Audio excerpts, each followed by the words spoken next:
Everyone, welcome to my channel smart wife vlogs. तो कैसे हैं आप लोग? आई होप आप बहुत ही अच्छे होंगे। तो जी एक बार फिर से मैं आपके लिए लेके आ गई हूँ इंटरेस्टिंग और हेल्पफुल व्लॉग। तो फ्रेंड्स, हम लोग हाउस वाइफ कितनी घर को मेंटेन करने की कोशिश करते हैं और हम लोग कितना चाहते हैं कि हमारा घर व्यवस्थित बना रहे और मेंटेन रहे, और इस चीज़ के लिए हम लोग कितने ट्रिक आजमाते हैं, कितने ही तरीके आजमाते हैं अपने घर को व्यवस्थित साफ़ सुथरा रखने के लिए। और क्यों ना हम लोग नई नई ट्रिक आजमाएँ और तरीके आजमाएँ, क्योंकि हम लोगों को साफ़ सुथरा घर, हम ही को क्या सभी को साफ़ सुथरा घर बहुत ही अच्छा लगता है। तो जी आज के व्लॉग में मैं आपसे कुछ ऐसी टिप्स शेयर करने वाली हूँ कि कम समय में आप ज़्यादा से ज़्यादा काम किस तरीके से कर सकते हैं, ख़ासकर जो घर की क्लीनिंग होती है। और कई बार ऐसा होता है कि हमें कहीं बाहर भी जाना पड़ता है, हमारे पास बहुत ही कम टाइम होता है और हमें घर के भी काम ख़त्म करने होते हैं टाइम से। और क्यों ना करें, हम घर के कामों को हम इग्नोर नहीं कर सकते हैं। बाहर तो हमें जाना भी पड़ता है घर के कामों के लिए, और घर के कामों को भी टाइम से फिनिश भी करना पड़ता है। और घर के काम भी ज़रूरी हैं, क्योंकि घर का काम करके और साफ़ सुथरा घर देख के हम लोगों को बहुत ही ज़्यादा सुकून मिलता है।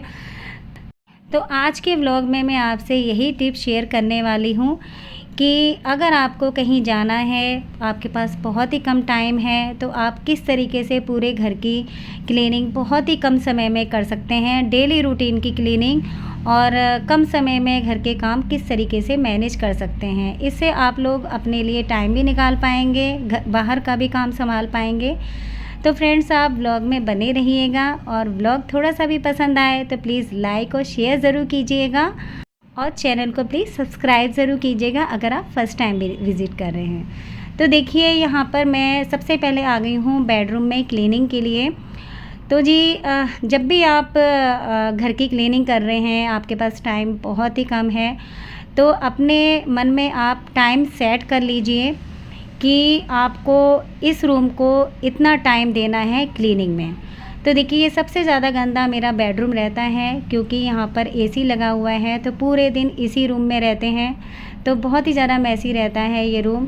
तो इसीलिए मैंने इस रूम में जो है 20 मिनट्स का टाइम सेट किया था घड़ी में, कि मुझे 20 मिनट्स में पूरे रूम की क्लीनिंग ख़त्म करनी है। तो यहाँ पर पूरा जो डेली क्लीनिंग का काम है वो मैंने ख़त्म कर लिया है। तो जिस रूम का एक जैसा रूम हमारा नहीं रहता है, कोई रूम ज़्यादा गंदा होता है, कोई रूम कम गंदा रहता है, तो उसी हिसाब से हमें टाइम सेट करना है। तो देखिए ये मेरा बेडरूम हो गया है एकदम क्लीन, और 20 मिनट से ही लगाए थे मैंने इसमें टाइम देख के, और ज़्यादा टाइम मैंने नहीं दिया इस रूम को। और कई बार ऐसा होता है कि हम लोग एक ही रूम में लगे रहते हैं, टाइम भी पता नहीं चलता, बस एक बार घर की क्लीनिंग छेड़ दो तो टाइम कब निकल जाता है पता भी नहीं चलता है। इसीलिए हम लोग अगर घड़ी में टाइम देख के हम लोग टाइम सेट करके हर रूम को अलग अलग टाइम देंगे, तो हमारा काम बहुत ही आसान हो जाएगा और कम समय में हो जाएगा।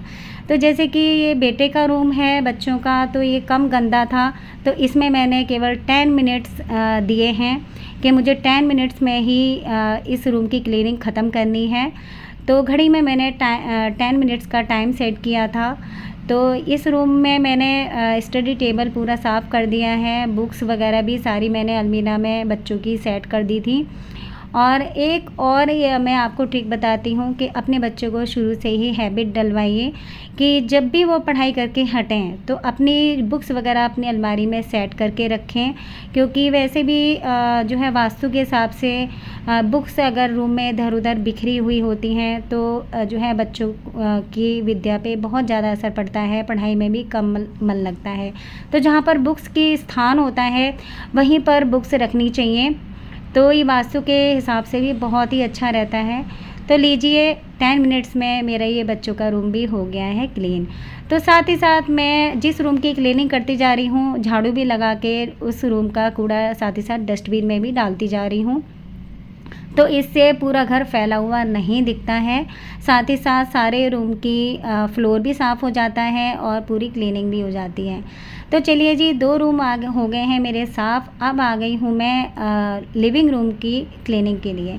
तो देखिए, इस रूम को भी मैंने 10 मिनट्स दिए हैं, क्योंकि इस रूम में बिल्कुल भी गंदगी नहीं होती है, क्योंकि इस रूम में बहुत ही कम लोग आते हैं।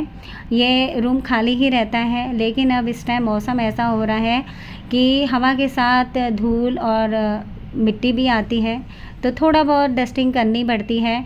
तो बस टेबल और सोफ़े ही मैं जो है क्लीन करूँगी, बाकी और कुछ नहीं करूँगी। ये डेली रूटीन का मैं आपको क्लीनिंग आपसे शेयर कर रही हूँ। डीप क्लीनिंग की बात अलग होती है, उसमें तो टाइम खैर हमें देना ही पड़ता है। तो चलिए जी, ये मेरा लिविंग रूम भी हो गया है क्लीन, और उस रूम की भी मैं साथ ही साथ झाड़ू लगा के डस्टबिन में कूड़ा डाल दिया था।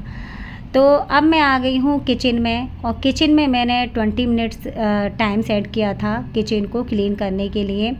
तो देखिए, अगर हम टाइम सेट करके कि हमें इस रूम की क्लीनिंग, किचन की क्लीनिंग केवल इतने टाइम में कंप्लीट करनी है, तो हम इस हिसाब से चलेंगे तो हमारा काम भी फटाफट से जल्दी ख़त्म हो जाता है, कम समय में ज़्यादा से ज़्यादा काम, और हम बाहर का भी काम संभाल लेते हैं, बाहर भी टाइम से चले जाते हैं। तो बहुत ही अमेजिंग ट्रिक है, आप आज़मा के देखिएगा। और मैं ऐसे ही आपके लिए ब्लॉग लेके आती हूँ जो कि आपके लिए और बहुत ही ज़्यादा हेल्पफुल होते हैं। लेकिन प्लीज़ आप ना पूरा मेरा ब्लॉग नहीं देखते हैं। आपको किस तरीके के ब्लॉग देखना पसंद है, आप मुझे प्लीज़ ज़रूर कमेंट करके बताइए, मैं आपके लिए वैसे ही ब्लॉग लेके आऊँगी। तो देखिए, एक काफ़ी टाइम से मेरे पास एक कमेंट आ रहा है कि आप साड़ी ब्लॉग बनाइए। तो मैं साड़ी ब्लॉग बनाऊँगी, जल्दी बनाऊँगी, लेकिन इस टाइम गर्मी इतनी ज़्यादा हो रही है कि साड़ी पहन के घर का काम करना पॉसिबल नहीं हो पाता है। मैं हिम्मत भी थोड़ा दिखाती हूँ कि मैं साड़ी पहन के मैं घर का काम करूँ, ब्लॉग बनाऊँ, लेकिन मैं जल्दी ही साड़ी ब्लॉग लेकर आऊँगी। तो जिस दिन मौसम अच्छा होगा उस दिन मैं साड़ी ब्लॉग मैं उसी दिन फटाफट से मैं बना लूँगी। तो देखिए, यहाँ पर मैंने ये ऑयल के जो कंटेनर हैं वो भी मैंने साफ़ कर दिए हैं, जो कि ये डेली का काम है। और इधर मेरी ऊपर का काउंटर टॉप भी साफ़ हो गया है। ये इस तरीके की क्लीनिंग मैं डेली करती हूँ किचन की। तो डेली मैं कोई ना कोई एक रैक ले लेती हूँ जो मुझे गंदा लगता है, और डिवाइड करके ही मैं जो किचन का जो सफाई है वो डिवाइड कर लेती हूँ। और कभी कोई रैक कर ली, कभी किसी दिन दूसरी रैक कर ली, कुछ कर लिया। इस तरीके से हम लोग डिवाइड कर लेंगे घर के कामों को, तो बहुत ही ईज़ी हो जाता है हमारे लिए। और बहुत ही मतलब एक बार ऐसा नहीं है कि हम लोग पूरे घर का काम फैला लें, फिर हमसे मैनेज भी नहीं होता है, हम लोग इरिटेट भी हो जाते हैं, परेशान भी हो जाते हैं, और हम अपने लिए टाइम भी नहीं निकाल पाते हैं। तो देखिए, यहाँ पर भी ये जो शुगर और टी का जो कंटेनर है वो भी मैंने साफ़ कर दिया है, क्योंकि जो काउंटर टॉप की जो चीज़ें रखी होती हैं वो जब हम खाना बनाते हैं तो ऑयली हो जाती हैं, उन्हें डेली साफ़ करना बहुत ज़्यादा ज़रूरी होता है। तो देखिए, यहाँ पर ये डाइनिंग टेबल का मैट था जो मैं ये काट रही हूँ सीज़र से। तो ये मेरा जो है डाइनिंग टेबल का मैट ख़राब हो गया था, चटक गया था, बिल्कुल ही ख़राब हो गया था। तो मैंने इसका एक शेप में काटा है। इसको मैं किस तरीके से यूज़ करूँगी ये मैं अभी आपको दिखाऊँगी। तो कुछ चीज़ें ऐसी होती हैं जो हमारे घर में बेकार रखी हुई होती हैं, हम उसका प्रॉपर यूज़ कर सकते हैं, बस थोड़ा-सा चालाकी दिखाने की देर होती है। तो देखिए, यहाँ पर मैं इस रैक में मैं देसी घी का कंटेनर रखती हूँ, और पराठे वाला जो ऑयल है उसका कंटेनर रखती हूँ, जो कि डेली ऑयली हो जाता है। तो यहाँ पर बास्केट गंदी ना हो, रैक गंदी ना हो, तो ये मैंने जो अभी काटा है ये मैट, इसको मैं मैट को नीचे बिछा दूँगी, फिर उसके बाद घी के कंटेनर रखूँगी, ताकि अगर ऑयली हो तो ये जो है रैक गंदी ना हो, ये मैट ही गंदा हो, ताकि मैट निकाल के फटाफट से साफ़ कर दो और फिर दोबारा से बिछा दो। तो देखिए, है ना कितनी अच्छी ट्रिक।